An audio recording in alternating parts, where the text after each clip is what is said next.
Hola a todas y todos, soy Natalia Yáñez, periodista de UC Christus, y los invito a seguir este episodio de hoy de Hablemos de tu Salud, que está muy interesante para todos los papás o futuros papás que nos escuchan. Hoy conversaremos sobre cómo reparar y cuidar el sueño de los menores. Para resolver a todas estas preguntas que tengamos en torno a este tema, estamos con el doctor Pablo Brockman, pediatra y somnólogo de nuestra red de salud. Doctor, bienvenido, ¿cómo está? Y muchas gracias por participar en nuestro podcast. Bueno, muchas gracias por la invitación. Este tema apasionante para los papás y futuros papás que nos van a escuchar. Vamos a tratar de darles algunas, nociones, informaciones sobre un área tan importante en nuestra vida como es el sueño. Doctor, hablemos sobre el sueño infantil. ¿Cuándo estamos hablando de un buen dormir para ellos? Mira, es una súper buena pregunta que nos hacen bastante los pacientes. Primero que nada, el dormir depende de cada especie, ¿no es cierto? Todos los animales, los mamíferos y los seres humanos dormimos de distinta manera. Eso es lo primero. O sea, no es comparable entre las especies. Y número dos, tampoco es comparable entre las edades. Los niños duermen muy distinto a los adolescentes que los adultos, y los lactantes y recién nacidos son de características extremadamente especiales y bien únicas en la evolución del ser humano. O sea, primero que nada, depende de la edad, depende de varios otros factores y por último, pero quizás también muy importante, depende de cada familia, de las expectativas tanto culturales, emocionales, psicológicas, sociales, laborales de los papás y también de los niños finalmente, ¿no es cierto? Si hablamos como de la primera etapa de los niños, ¿cierto? El recién nacido, ¿es normal que duerman de manera intermitente? ¿Cuándo preocuparnos, por ejemplo? Ya, eso también es una de las preguntas que nos hacen harto. Hay tres tipos de sueño en el ser humano. Esto es a lo largo de la vida, la evolución del ser humano desde el momento de nacimiento hasta que uno fallece. ¿Cómo funciona? Primero uno parte con un sueño que se llama policíclico o polifásico. Esto quiere decir que el sueño del recién nacido hasta los 3 meses de vida aproximadamente se caracteriza y se espera que sea polifásico. ¿Eso qué quiere decir? Que son muchos sueños interrumpidos por periodos breves de vigilia, los cuales se mantienen durante las 24 horas del día. Posteriormente empezamos a ver un sueño que es más bien bifásico y ese se mantiene durante bastante tiempo, en el cual el predominio es nocturno. Nosotros somos una especie mamífera, ¿no es cierto?, de sueño nocturno, pero los niños chicos presentan siestas que se esperan y que son saludables y que son bastante necesarias. Y posteriormente está el sueño monofásico del adulto, que a medida que va pasando la vida va disminuyendo su horario y finalmente los adultos mayores duermen bastante menos, ¿no es cierto?, que los adultos más jóvenes. Eso es como la evolución normal. Según lo que usted nos está contando, ¿cierto? Para quienes nos escuchan y aún así encuentran que su hijo tiene alguna dificultad para conciliar el sueño, ¿qué podría estar pasando y qué recomendaciones les podemos entregar? Cuando uno siente como papá, ¿no es cierto?, cuidador o persona que está a cargo de un niño, que el tema del sueño ya está produciendo problemas. ¿Qué quiere decir eso? Problemas en el entorno familiar, tensión, estrés psicológico o bien algún problema biológico, llámese por ejemplo somnolencia diurna, mal rendimiento escolar, exceso, ¿no es cierto?, de irritabilidad, es cuando nosotros decimos que tienen que consultar. Eso por un lado, y por otro lado la duración. Nosotros hablamos que el trastorno al menos tiene que durar unas 6 semanas o 2 meses para hablar de, por ejemplo, un insomnio que amerite su tratamiento. Cuando estos cuadros son, por ejemplo, un día que el niño no durmió bien, o 2 días, o una semana, quizás todavía estamos en una etapa en la cual no es necesario consultar a priori y tampoco amerita mayor intervención ni tratamiento. ¿Y puede, por ejemplo, doctor, existir el insomnio en los niños, en los menores, y que a lo mejor estos tengan relación con los malos hábitos? Pienso quizás, doctor, en las multipantallas, por ejemplo. Sí, sin duda. O sea, el insomnio infantil es una de las causas principales de consulta. Se dice que hasta el 25 a 33% de los lactantes menores de 2 años, ¿no es cierto?, las guaguas, están durmiendo mal y presentan algún grado de insomnio posterior a la pandemia. O sea, es una población muy relevante. Lo que señalas respecto a las pantallas también es muy interesante de abordar. ¿Por qué? Porque con todo el cambio tecnológico de los últimos años, de las últimas décadas, el ser humano en general y especialmente los niños están durmiendo muy poco. y muy mal. O sea, hay un cambio generacional, por decirlo así, que claramente ha provocado que nosotros tengamos más casos de insomnio, más casos de dormir problema en los niños. Ajá. ¿Y qué hacer, por ejemplo, como si es que podemos entregar alguna estrategia? Si vemos que nuestros niños, niñas no duermen bien o que no tengan una buena calidad de sueño. Bueno, ese es un tema largo, ¿ya? O sea, para darles algunos tips en general, a ver, ¿qué podemos hacer? Primero que nada, yo creo lo más importante como mensaje es entender que el sueño es necesario, que es importante, que hay que preocuparse del sueño, ¿no es cierto? O sea, no es algo que es normal no dormir. Muchos papás dicen, pero yo tampoco duermo, yo también veo televisión, estoy en el celular hasta tarde, mis hijos hacen lo mismo. Eso todo está mal, o sea, no hay que desconsiderar el sueño como una etapa biológica y psicológicamente muy activa del ser humano. Por lo tanto, es muy importante. Eso es lo primero. Segundo, yo diría, es buscar ayuda, es asesorarse con gente que sabe del tema. Y nosotros acá tenemos un centro de sueño pediátrico, asesoramos a los papás, ¿no es cierto?, que nos consultan, a las mamás, a los cuidadores y a los mismos pacientes de una manera bastante integral con nuestra psicóloga, con nuestros neurólogos, con nosotros que somos somnólogos. Sin embargo, también yo ahí siempre les digo a los papás, tengan harto cuidado y ojo con todos los comentarios, todas las recomendaciones, porque lo más importante es que cada familia tenga su equilibrio. Que sus hijos estén contentos, que logren llegar a un buen, ¿no es cierto?, entendimiento respecto al sueño, pero que tampoco excedan en tratamientos nocivos o que ellos se autoimpongan o impongan por un estímulo social.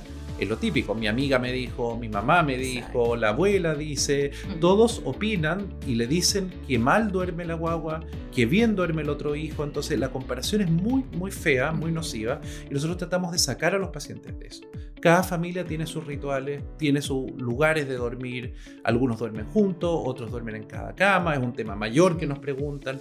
Si bien hay recomendaciones, los papás y sus niños tienen que hacerlo de la mejor manera que ellos crean que es necesario.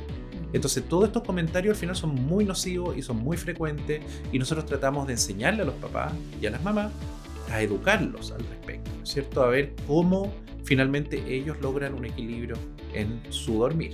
Doctor, ¿y qué opina, por ejemplo, de esto? Hay algunos papás que le dan estas melisa, algunos medicamentos que se supone son naturales.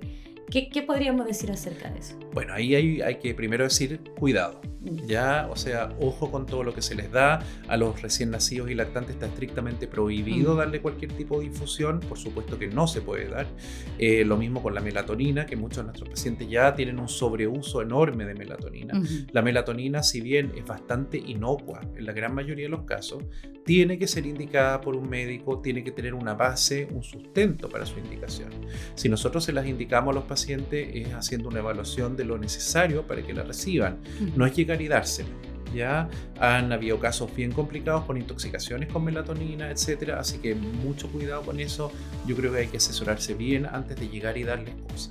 Por otro lado, eso sí, que sí les podríamos decir a los papás que, no sé, el ruido blanco, la música, leer un cuento, poner algún entorno agradable, claro que sí lo pueden hacer.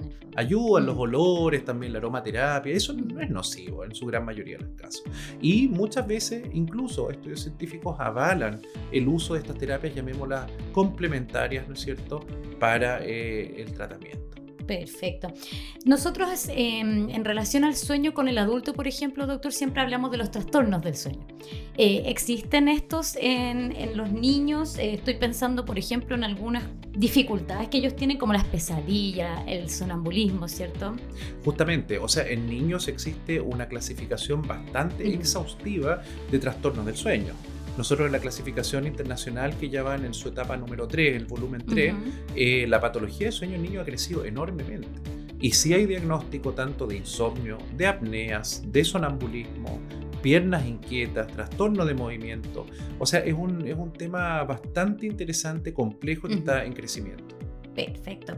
Otro de los temas que queríamos abordar y que tiene relación también con quizás las dificultades para dormir es que muchos menores también sufren de enuresis, ¿cierto? Que es esto que se hacen pipí en las noches o mientras duermen. ¿Cuáles son los consejos para esos casos? Bueno, primero hay que asesorarse bien, ¿ya? Porque hay edades en las cuales uno hace una diferencia entre varones y niñitas para diagnosticar la enuresis. O sea, primero que nada, es un fenómeno ultra común, muy frecuente, pero que no siempre corresponde a una enuresis decir, porque se hace en la noche, porque muchas veces puede ser un fenómeno normal. Y tiene una base hereditaria, también hay que indagar los antecedentes en la familia, y en un porcentaje, yo les diría pequeño, muy pequeño en los casos, sí se asocia a patologías secundarias. Por lo tanto, ahí consulte con su pediatra y de todas maneras, si no, ya con un experto en sueño. Perfecto, bueno, ahí ya tenemos algunos consejos en relación de cuándo consultar.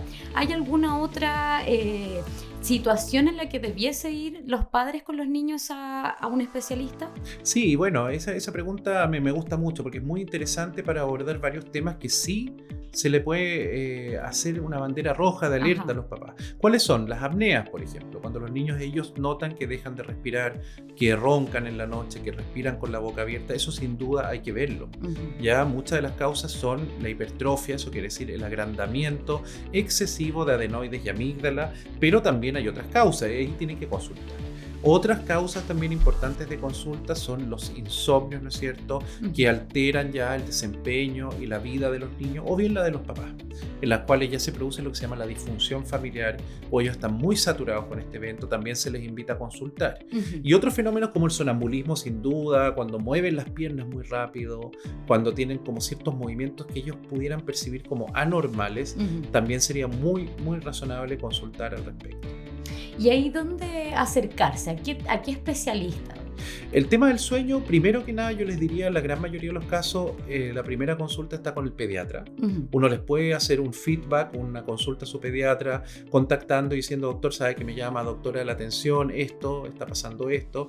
Y si ya creen que es un tema que amerita un abordaje más de especialidad, la idea es acercarse a un centro del sueño, pediátrico idealmente, y si no, a personas que estén encargadas de estos temas. Somos los somnólogos, pero también hay neurólogos, psicólogos, psiquiatras y un equipo bastante grande, que es larga la lista de nombres que tendría que nombrar, que se pueden acercar. Pero yo creo que la respuesta para los que nos están escuchando es que no se queden con la duda de no consultar, porque estos trastornos sí tienen consecuencias. No son inocuos, a largo plazo son bien malos. Muy importante eso, doctor. ¿Y dónde los encuentras, por ejemplo, Centro del Sueño? Nosotros acá en la red UC Cristo tenemos nuestro Centro del Sueño ubicado en la Clínica San Carlos. En San Carlos de Apoquindo contamos con los profesionales de la psicóloga, el neurólogo, nosotros que somos somnólogos, y todas las disposiciones y exámenes que, por ejemplo, son la polisomnografía, estudios de sueños, poligrafía, pero también en otras partes de la red hay profesionales que tienen formación y que están encargados de este tema del sueño, y que también se cuentan con estudios abreviados o ambulatorios para poder diagnosticar esta patología. Y para ir cerrando nuestra conversación muy interesante en esta oportunidad, doctor, ¿podemos entregar algunos consejos de higiene del sueño a los papás que nos están escuchando? Claro, vamos a enumerar algunos. Entonces, lo primero, importante, que el niño y la niña, ¿no es cierto?, y que los papás, ustedes duerman de la mejor manera, que como familia a ustedes les gusta dormir. Nuevamente recalcar que el influjo de lo que nos imponen los medios, las modas, los consejos y todas estas opiniones pueden ser muy deleterias o incluso malintencionadas de repente, y van a provocar problemas en la familia. Entonces, primero, duerman lo mejor que a ustedes les guste, como les guste. Acá no hay ninguna receta de cocina fija.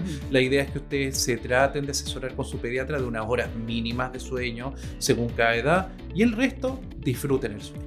Háganlo como parte de la vida de cada paciente, de cada persona, y que no sea un tema malo.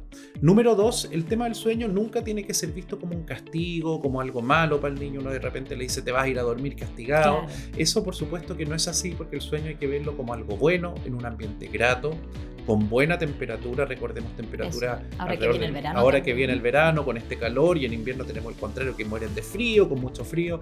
La temperatura ideal, esa es pregunta típica, de 19 a 21 grados en general. excepto los recién nacidos, ¿no es Ujú. cierto? O pacientes con condiciones especiales, pero no puede ser un exceso de calor ni tampoco tan frío. Perfecto. Que duerman con ropa cómoda, la almohada, el colchón, todo hay que estudiarlo bastante bien, no puede ser ni tan rígido ni tan suave. Y muy importante para todos los lactantes, siempre dormir de espalda. Ya. Esto es hasta el año la recomendación. ¿Por qué? Porque se ha visto que esta simple medida previene la muerte súbita y las apneas en los niños. Y eso como a grandes rasgos les podríamos entregar en estos minutitos de consejos para los papás, para las mamás que nos están escuchando. Muy buenos consejos, doctor. Y bueno, si les quedan dudas, también acercarse, ¿cierto?, a los especialistas del Centro de Sueño de UC Christus. Gracias por entregarnos toda esta relevante información, doctor, y por participar en Hablemos de tu Salud. Muchas gracias a ustedes y que todos puedan llegar a un buen sueño y dormir bien. Ese es nuestro objetivo. El Centro del Sueño UC Christus se destaca por el enfoque multidisciplinario de los profesionales que lo componen, que incluyen un extenso equipo de neurólogos, broncopulmonares, otorrinolaringólogos, odontólogos y psicólogos, especializados en el diagnóstico y terapia específica de cada uno de sus trastornos, tanto adulto como pediátrico. Muchas gracias a todos por seguir el podcast de UC Christus. Nos encontramos prontamente en un nuevo episodio.